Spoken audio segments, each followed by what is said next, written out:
Vote দেবেন কারে দাঁড়িয়ে বলে কেন? আমার তো ধান্দাবাজির স্কুল খুলে বসেন নাই, ধান্দাবাজির দোকান খুলে বসেন নাই, মামলাবাজি, চান্দাবাজি, ধান্দাবাজি, স্টানবাজি জামাত তো এটা খুলে বসেন নাই। জামাত তো আল্লাহর কথা বলে, মানুষের 18 কোটি মানুষের ন্যায্য অধিকারের কথা বলে জামাত। এই তো এর জন্য মানুষ দিবে। আপনি দেখেন না, আমি তো বারবার বলতেছি, প্লেইং ফিল্ডটা ক্রিয়েট করেন, তারপর let us play in the field in election 2026 or 5।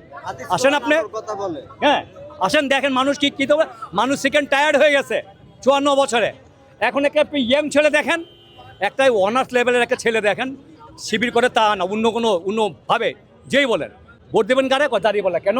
একটাই কথা বলে, 100টা কথা বলে 95টা সত্যি কথা বলে।